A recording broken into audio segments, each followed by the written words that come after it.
Hoy vamos a tratar de reflexionar y dialogar sobre cuáles son los retos que tiene el país en materia de gobernabilidad para los próximos 3 años. Alfonso, platícame desde tu punto de vista, ¿cómo ves esta composición del Congreso una vez ya publicados los resultados por parte del INE? Pues hoy lo que se ve, Tulio, es que el PRI va a tener una mayoría absoluta y tiene una alianza estratégica con el Partido Verde Ecologista, que ya viene de tiempo atrás, y con el PANAL. Probablemente también ha comentado el presidente del partido que se va a hacer una alianza con Encuentro Social. ¿El presidente del PRI, te refieres? El presidente del PRI con Encuentro Social, y pues juntos tendrían mayoría absoluta, tendrían 260 votos que les da para tener la mayoría de votos y poder pasar todas las leyes que tengan. Hay una opinión positiva por parte de los ciudadanos respecto a que ya exista en el sistema electoral una nueva figura, una nueva alternativa a los partidos políticos que son las candidaturas independientes. Desde tu perspectiva, Alfonso, ¿cuál fue el impacto que tuvo en los ciudadanos la Constitución y la participación de esta figura en este proceso electoral? Pues yo creo que como todo el mundo pudo ver, el ejemplo más claro que hay de éxito es en Nuevo León, donde gana el Bronco, el famosísimo Bronco, y que pues apoyado por la ciudadanía pues llega a ganar la gubernatura. Pero hoy yo creo que mucha gente se pregunta de cómo va a gobernar el Bronco, porque él, pues recordarás que no tiene ningún diputado independiente, ¿no? O sea, no hay un grupo parlamentario independiente, va a tener que él hacer una alianza con algún partido político. Hoy yo creo que está el PAN en la mesa, está el PRI, están otros partidos locales que pudieron hacer alianza con él. Vimos en la prensa que tuvo un desayuno con el candidato opositor del PAN para este fin de semana. Para a lo mejor pensaríamos que a lo mejor pudieran ser algún tipo de alianza entre el Bronco y el PAN. A ver qué resulta, eso va a estar muy interesante, y sobre todo si es exitoso en el gobierno después de la elección. Y también llama la atención, como en su momento lo anunció, su alianza con Fernando Elizondo, que ha demostrado capacidad de gobierno y que para algún segmento del electorado eso le daba certidumbre, en el sentido de que no solamente era la experiencia de un gobernante local, había sido alcalde, sino también de alguien que tuviera con mayor capacidad de gobierno las miras sobre cómo administrar una entidad federativa que tiene peculiaridades muy diferentes a administrar una alcaldía. Hoy hemos invitado a un analista político, Antonio de la Cuesta, el cual ha participado de manera importante en los últimos años en diferentes organizaciones de la sociedad civil, y lo que queremos es platicar con él sobre cuáles son las perspectivas, ahora que él como analista político y que ha dejado de participar de manera organizacional dentro de la sociedad civil, de cuáles son los retos del empoderamiento que debemos tener los ciudadanos, pero también de cuáles son los retos de la gobernabilidad del país. Antonio, muchas gracias por acompañarnos. ¿Qué tal, Tulio? Muy buenas noches. Oye, pues un poco para seguir en la línea de todos nuestros programas, ¿qué significa para ti ser un buen ciudadano? Ser un buen ciudadano, primero que nada, creo que es participar. Y participar de la vida política, participar de la vida ciudadana. Pero también para eso se necesita conocer qué es la vida política y qué es la vida ciudadana.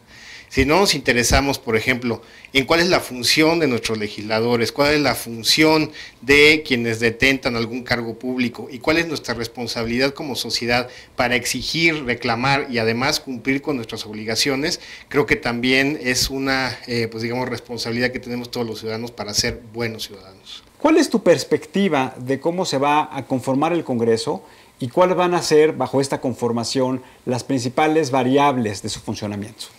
Aquí lo que más de las cosas que más me impactó de cómo va a quedar la Cámara de Diputados en la 63 legislatura es cómo, a pesar de lo que la teoría política y legislativa nos dice, es que en elecciones intermedias, sobre todo en sistemas presidencialistas como el nuestro, el partido o la alianza de partidos del presidente pierde asientos.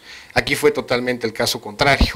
Aquí tal vez el PRI como marca única, sí perdió algunos asientos. Pero de manera marginal. De manera marginal, y además sus aliados, que en este caso serían el Verde, Nueva Alianza y aparentemente Encuentro Social, lo cual creo que nos sorprende, con todo y esto que lanzó una campaña mediática en contra de cosas que el PRI no está cómodo, por ejemplo el fuero, pero digamos que también era un poco este nuevo ámbito que no sé qué tan bueno sea para la política nacional, que yo llamo la farandulocracia.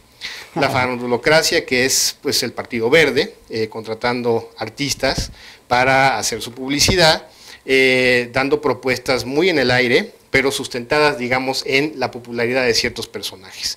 Lo mismo hizo Encuentro Social, colgándose del caso de Héctor Suárez, sobre todo, y algunos otros que también hicieron campaña por él, como Alejandro Camacho, y personas que son pues conocidas en el espectro público, pero sin ningún tipo de experiencia política. Entonces, el PRI, sumado a esta farandulocracia y a esta banalización de la política, ha conseguido lo que no consiguió, por ejemplo, el PAN en la elección de 2009, en tiempos de Felipe Calderón, donde fue un tremendo fracaso el hecho de que cuando menos en número de distritos electorales, el PAN perdió más del 50% de los que tenía o los que consiguió en la elección de 2006. Perdió casi 69 distritos. En este sentido, el PRI sí pierde distritos, alrededor de 9 uninominales, pero a la hora de hacer las cuentas y las sumas con sus plurinominales, más el Verde, más el PANAL, tienen una bancada mucho más grande de los 251 diputados que tuvieron en la 62 legislatura.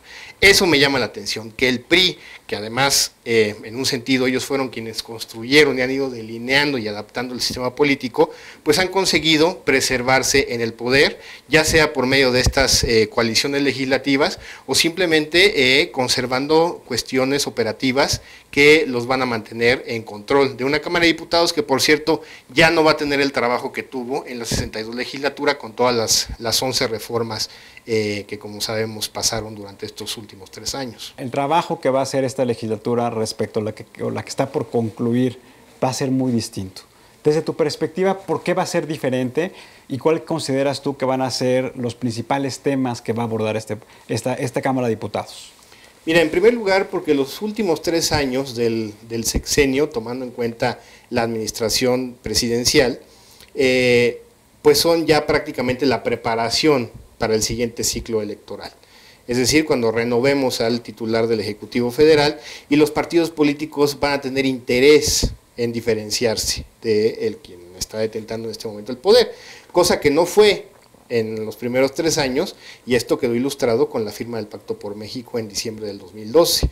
El PRD y el PAN, por supuesto que asumieron, bueno, no sé si lo hayan asumido con gusto, más viendo ahora las consecuencias que tuvieron en la elección, que sus resultados fueron bastante pobres. El PAN a nivel nacional creo que desaprovechó una gran oportunidad de hacer una, pues digamos, una gestión de contraste con el gobierno federal, pero el Pacto por México tiró eso por tierra, y lo mismo pasó con el PRD a nivel del Distrito Federal, que ha perdido su principal bastión. Todo esto, una gran responsabilidad fue el Pacto por México, y el Pacto por México, como sabemos, fue una alianza de gobernabilidad que tuvo mucho que ver con lo legislativo, y ellos apostaron por eso, tener mayor participación en la toma de decisiones a sacrificio de lo que vimos ahora. El hecho de que se haya desdibujado la oposición, ahora lo vimos como un cobro de facturas en la elección del 7 de junio. Para los siguientes 3 años no va a haber Pacto por México, estoy totalmente seguro, estoy totalmente claro de eso, pero va a haber otras cuestiones. Se ha dicho, se ha rumorado que el PAN podría aliarse con el PRD en cuanto a una coalición en temas legislativos. Morena va a ser un actor muy relevante, que ellos han dicho que no van ni a la esquina ni con el PRD ni con el PAN, pero creo que las capacidades de adaptación en la política van a hacer que estos dichos se vayan yendo modificando, con miras al posicionamiento que van a tener todos los partidos rumbo al 2018. Otro factor importante, las reformas que vienen ya no en su mayoría requieren reformas constitucionales, las cuales requerían las 2/3 partes, de los quórums legislativos en ambas cámaras. Ahora eso ya no se va a necesitar, porque reformas que no van a la Constitución, que son reformas a leyes secundarias o a leyes generales, pues simplemente necesitan la mayoría, la mayoría simple, el 50% más 1. ¿Qué lo tienen estos partidos que acabamos de mencionar? Así es, la tienen pues en el Senado, a pesar de que no están por completo pasando ese umbral, pero tienen muchas maneras de conseguirlo, y en la Cámara de Diputados sí la tienen, de hecho, ¿no? Esta mayoría absoluta, y creo que pueden avanzar el mayor número de temas posibles. Y el más importante, sea esta la primera o la segunda mitad del sexenio, es el tema de los presupuestos, y los presupuestos pasan con mayoría simple. Entonces, creo que por ese lado el PRI gobierno está bastante bien blindado, ¿no?